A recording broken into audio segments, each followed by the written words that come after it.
ये दानिश शेख कहता तुम्हारा हिंदू फेथ अच्छा नहीं है, इस्लाम ट्राई करो, लाइफ सेट हो जाएगी। दानिश शेख ने इस लड़की को देवलाली कैंप में खंडोबा टेकरी पर बुलाया और इसने फिजिकल रिलेशनशिप बनाने की डिमांड की और जबरदस्ती इस लड़की को किस किया।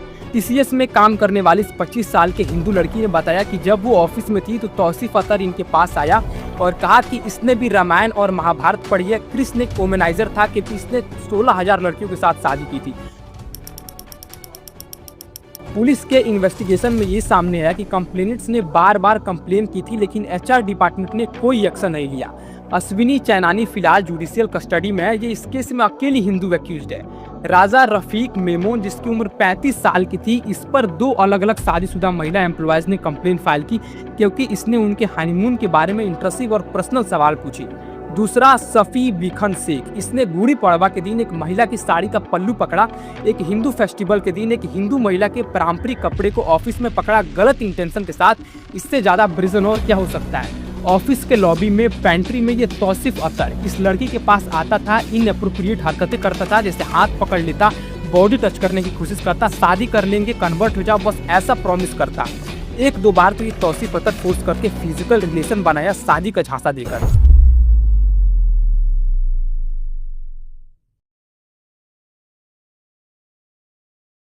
वीडियो में आगे बढ़ने से पहले मैं आपको एक चीज बता देता हूं। इस वीडियो में मैं डॉक्यूमेंटेड एफआईआर, पुलिस स्टेटमेंट और वेरीफाइड न्यूज़ रिपोर्ट के बेसिस पर ही बोलूंगा।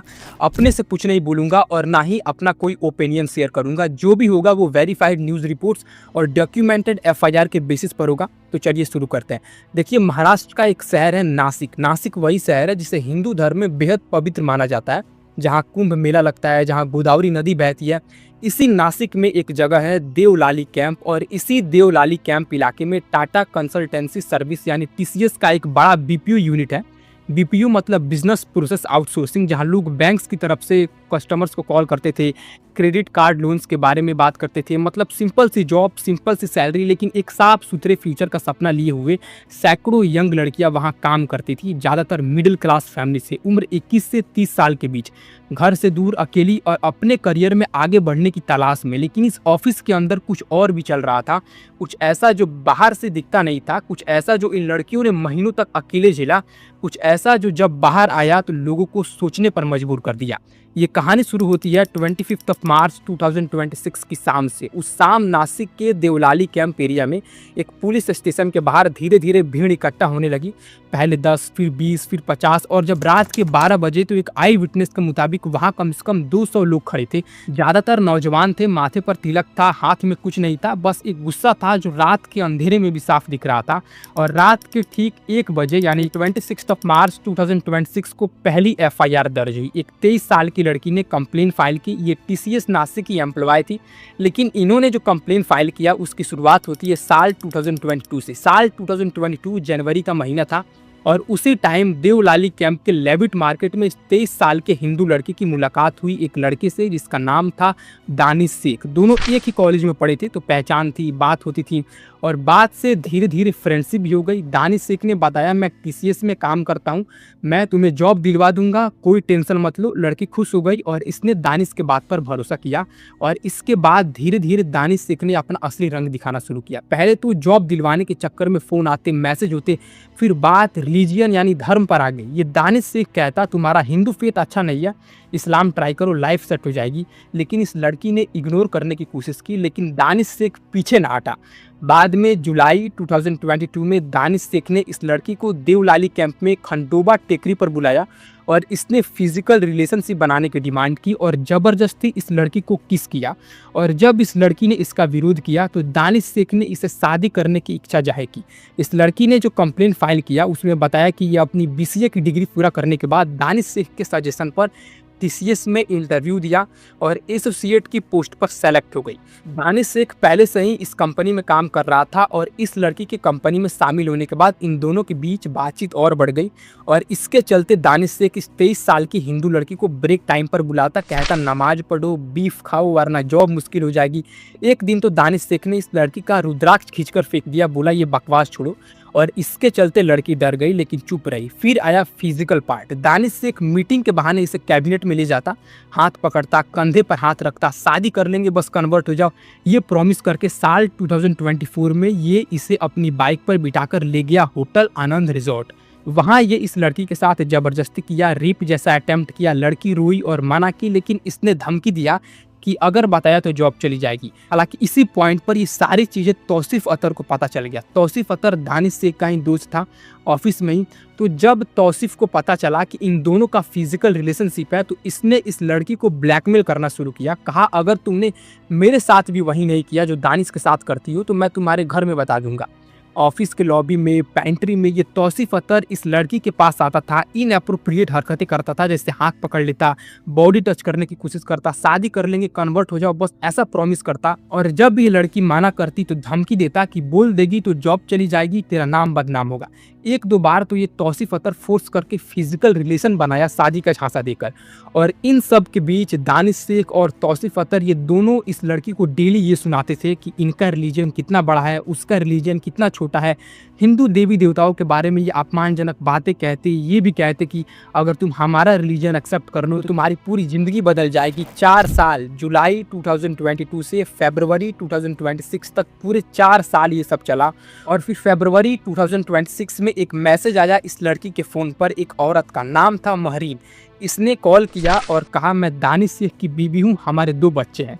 इस एक मैसेज ने सब कुछ तोड़ दिया। जब इस लड़की ने दानिश से पूछा तो इसने कोई जवाब नहीं दिया, बस इतना कहा मेरी तुमसे शादी करने की कभी कोई इंटेंशन नहीं थी। मतलब 4 साल का झूठ, 4 साल का धोखा था ये जो दानिश शेख इस 23 साल की लड़की को देते आया था। तो इसकी वजह से इस लड़की ने 26 मार्च 2026 की रात एफआईआर दर्ज करवाई। इस पहली एफआईआर में नाम आया दानिश शेख, तौसीफ अतर और नीदा खान के। इन पर चार्जेस लगाए गए बीएनएस सेक्शन 69 के तहत, यानी शादी का झूठा वादा करके शारीरिक संबंध बनाना, सेक्शन 75 सेक्सुअल हैरेसमेंट, सेक्शन 299 धार्मिक भावनाओं को चोट पहुंचाना और सेक्शन 35 यानी कॉमन इंटेंशन, मतलब ये सब मिलकर किया गया था। इसके साथ SC/ST एक्ट के सेक्शन भी ऐड हुए क्योंकि वो 23 साल की लड़की जिसकी मैं बात करते आ रहा था इतनी देर से, वो दलित कम्युनिटी से थी। तो इन सब चीज़ों की वजह से दानिश और तौसीफ को उसी दिन अरेस्ट कर लिया गया, लेकिन नीदा खान ये गायब थी। अब यहाँ एक सवाल उठता है, ये नीदा खान कौन थी? मीडिया ने इसे HR हेड बताया, कुछ चैनल्स ने कहा ये मास्टरमाइंड थी, कुछ ने इसे एक रेड फोर्ट टेरर ब्लास्ट के एक्यूज से लिंक कर दिया।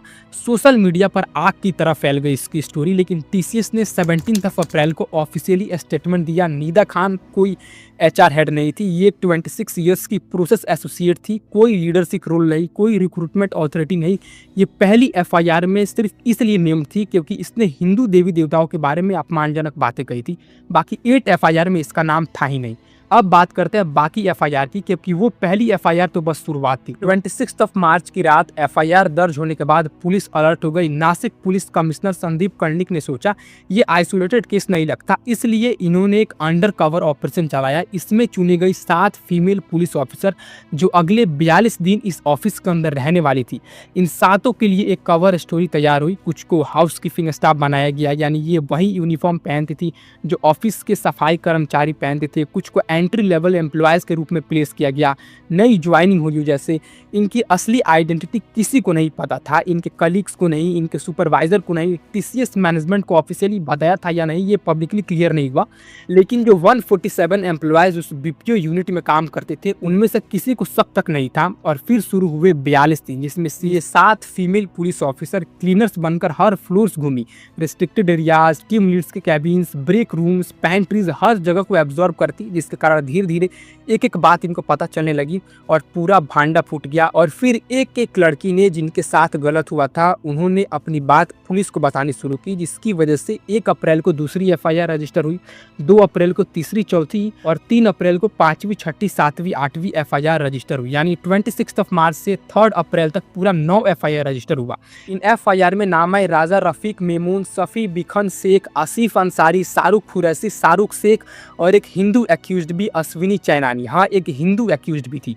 अब सुनो इन बाकी एफआईआर की कहानी, क्योंकि हर एफआईआर में एक अलग विक्टिम की आवाज़ है। एफआईआर 166 में एक लड़की ने बताया कि दानिश शेख, तौसीफ अतर, शाहरुख शेख और राजा मेमून ने उसे कन्वर्ट करने की कोशिश की, हिंदू बिलीफ्स को इंसल्ट किया, उसे नमाज के लिए फोर्स किया और उसे ज़बरदस्ती नॉन वेजिटेरियन फूड खिलाया जबकि वो वेजिटेरियन थी।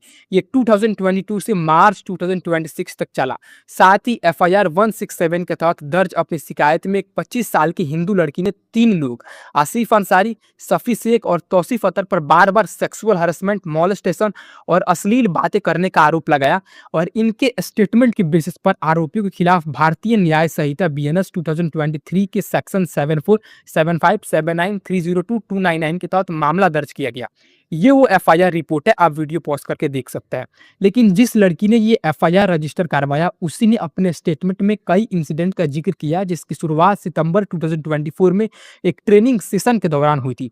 इनके स्टेटमेंट के अकॉर्डिंग सितंबर 2024 में जब इनकी डीआरए ट्रेनिंग चल रही थी तो आसिफ अंसारी बिना किसी वजह के इनके सामने आकर खड़ा हो गया और इनके चेस्ट को घूरते हुए पूछा, तुम्हें अपना छोटा वाला पसंद है या बड़ा वाला? ये उसके शब्दों के पीछे छिपे अश्लील मतलब को समझ गई और शर्मिंदा होकर वहां से चली गई। इन्होंने आगे बताया कि ये हैरेसमेंट अक्सर अश्लील और अपमानजनक मजाकों का रूप ले लेता था। जैसे ये लोग इस लड़की के बॉडी साइज को देखकर मजाक करते कि देखो ये कितना बड़ा है। इसके अलावा दिसंबर 2024 की एक इंसिडेंट को याद करते हुए इन्होंने बताया कि दिसंबर 2024 में जब ये ऑफिस में थी तो सफ़ी शेख बिना किसी वजह के इनके बगल में आकर बैठ गया और इनके काम में मदद करने के बहाने इसने जानबूझकर अपने पैरों से इनके पैरों को रगड़ने की कोशिश की और इनके पास रखे कीपैड के इस्तेमाल करने के बहाने अपने हाथों से इनके प्राइवेट पार्ट और चेस्ट को भी छुआ।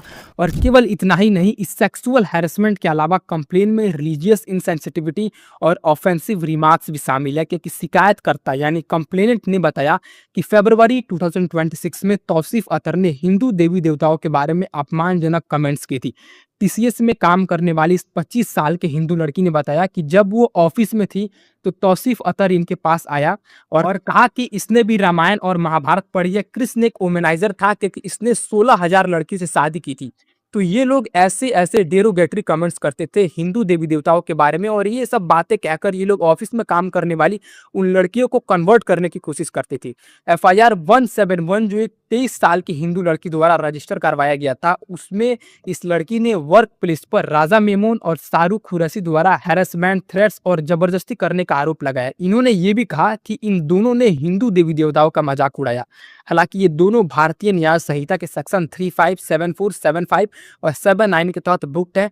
ये उस एफआईआर रिपोर्ट की कॉपी है, आप इसे भी वीडियो पॉज करके देख सकते हैं। हालांकि यहाँ पर जो बात सबसे ज़्यादा डिस्टर्बिंग है वो ये है कि इन लड़कियों ने एचआर में कंप्लेन की थी। बार बार 78 हैरेसमेंट ईमेल्स भेजे गए थे एचआर को, लेकिन कोई एक्शन नहीं हुआ। एक विक्टिम ने बताया कि उन्हें एचआर ने कहा ये तो सब कंपनीज में होता है। दूसरी विक्टिम को कहा गया why do you want to get highlighted, let it go, leave it. यानी वो सिस्टम जो इनकी प्रोटेक्शन के लिए था वही इन्हें चुप कराने का काम कर रहा था। तो अब मल्टीपल एफआईआर के बाद नासिक पुलिस ने एक special investigation team SIT form की। केस अब एसआईटी के हाथ में है।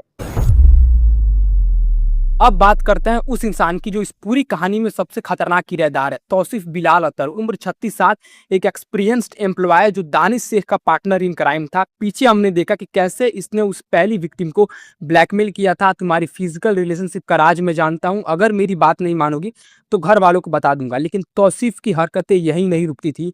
कोर्ट में जब एसआईटी ने अपनी रिमांड एप्लीकेशन दी तो उसमें एक और चीज का जिक्र था जो इस केस को एक नया डायमेंशन देता है, ब्लैक मैजिक। हाँ, प्रोसिक्यूशन ने कोर्ट में बताया कंप्लेनेंट्स को ब्लैक मैजिक एडवाइस दी गई थी, एसआईटी को इसकी जांच करनी थी। ये सुनकर लगता है जैसे कोई हॉरर फिल्म का सीन हो, लेकिन ये रियल था। और सिर्फ यही नहीं, जब एक कंप्लेनेंट ने विरोध किया तो एक्यूज ने उसे फिजिकली इंटिमिडेट करने की कोशिश की। एक इंसिडेंट में 2 एक्यूज ने ऑफिस का टेबल फैन उठाकर कंप्लेनेंट पर फेंका और उस दौरान उसे जान से मारने की धमकी भी दी।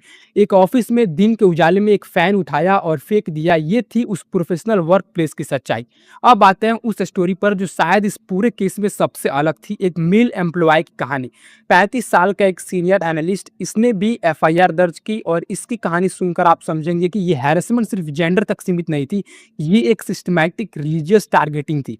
उस मेल एम्प्लॉय ने कोर्ट में बताया और पुलिस ने रिमांड एप्लीकेशन में इसे रिकॉर्ड किया कि दानिश शेख, तौसीफ अतर, शाहरुख कुरैशी और राजा मेमून ने उसे फोर्सिबली एक मुस्लिम स्कल कैप पहनाई और फिर उसे नमाज परफॉर्म करने पर मजबूर किया। ये ऑफिस में हुआ, उसके कलीग्स के सामने। और जो और भी शर्मनाक था, इस इंसिडेंट का एक वीडियो बनाया गया और टीसीएस के एम्प्लॉयज के एक व्हाट्सएप ग्रुप में शेयर किया गया। मतलब सिर्फ हैरेसमेंट ही नहीं, उसकी पब्लिक ह्यूमिलिएशन के लिए उसका वीडियो वायरल किया गया उन्हीं कलीग्स के बीच जिनके साथ वो रोज काम करता था। इसे फोर्सिबली नॉन वेजिटेरियन फूड भी खिलाने की कोशिश की गई। कोर्ट में पुलिस ने बताया कि ये सब इसे कन्वर्ट करने की एक सिस्टमैटिक कोशिश का हिस्सा था। इनकी एफआईआर में ये भी लिखा था कि अक्यूज ने इनकी हिंदू बिलीफ्स को लेकर डेरोगेटिव रिमार्क्स किए, इन्हें थ्रेटन किया, पब्लिकली इंसल्ट किया और इनके सुपीरियर्स को इनके खिलाफ फॉल्स एडवर्स रिपोर्ट भेजे। मतलब इन्हें प्रोफेशनली भी डैमेज करने की कोशिश हुई। इनकी जॉब को खतरे में डाला गया सिर्फ इसलिए कि ये उनकी बात नहीं मान रहे थे। और एक और बात जो रिमाइंड एप्लीकेशन में थी, अक्यूज ने इनकी वाइफ के बारे में ऑब्स्सीन रिमार्क्स किए। एक मैरिड वुमेन की वाइफ के बारे में ऑफिस में उसके सामने। ये कोई सिंगल इंसिडेंट नहीं था, बल्कि ये 2022 से चल रहा था। अब आइए इस पूरे केस के सबसे बड़े स्कैंडल पर, जो था 78 ईमेल्स। इन्वेस्टिगेशन के दौरान पुलिस ने टीसीएस के इंटरनल कम्युनिकेशन सिस्टम को खंगाला। वहां मिले करीब 78 सस्पिशियस कॉल रिकॉर्ड्स, ईमेल्स और चैट्स। ये ईमेल और कंप्लेंट्स थी जो विक्टिम ने टाइम टाइम पर इंटरनली फाइल की थी। ये चिल्लाती रही थी एचआर को, मैनेजमेंट को, इंटरनल कमिटी को 78 बार।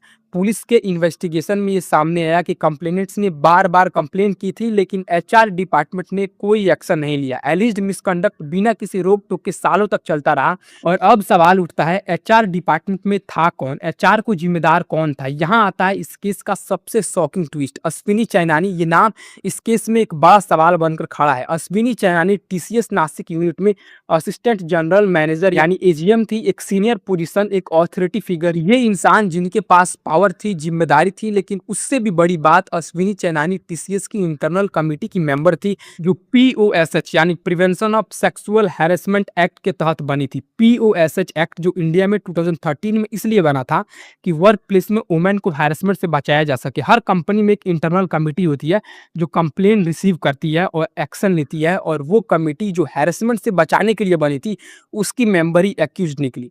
अश्विनी चैनानी पर आरोप है कि इन्होंने बार बार आई इंटरनल कंप्लेन को इग्नोर किया। 78 ईमेल्स जो विक्टिम्स महिलाएं भेजती रही, वो कहीं ना कहीं इस सिस्टम में दब गई और अश्विनी चैनानी के रहते उन कंप्लेन पर कोई एक्शन नहीं हुआ। अश्विनी चैनानी फिलहाल जुडिशियल कस्टडी में है। ये इस केस में अकेली हिंदू एक्यूज्ड है और इनकी प्रेजेंस ने ये साफ कर दिया है कि ये कहानी सिर्फ एक कम्युनिटी के बारे में नहीं है, ये करप्ट सिस्टम के बारे में है जिसमें पावर का मिसयूज हुआ है, चाहे वो किसी भी बैकग्राउंड का इंसान हो। अब देखिए, राजा रफीक मेमून जिसकी उम्र 35 साल की थी, इस पर 2 अलग अलग शादीशुदा महिला एम्प्लॉयज ने कंप्लेन फाइल की क्योंकि इसने उनके हनीमून के बारे में इंट्रूसिव और पर्सनल सवाल पूछे। दूसरा, सफी बिखन शेख, इसने गुड़ी पड़वा के दिन एक महिला की साड़ी का पल्लू पकड़ा। एक हिंदू फेस्टिवल के दिन एक हिंदू महिला के पारंपरिक कपड़े को ऑफिस में पकड़ा, गलत इंटेंशन के साथ। इससे ज्यादा ब्रेजन और क्या हो सकता है। तीसरा, आसिफ अंसारी, इसने एक कंप्लेनेंट को अकेले कॉरिडोर में हक किया और एक दूसरी कंप्लेनेंट के साथ ट्रेनिंग के दौरान उसकी तरफ घूरते हुए ऑप्शन सवाल पूछा। और ये सब ऑफिस में हो रहा था। हालांकि इन सभी पर भारतीय न्याय संहिता के सेक्शन लगाए गए हैं और अरेस्ट किया गया है। तो ये था पूरा वीडियो। बाकी यहाँ तक देखने के लिए थैंक यू।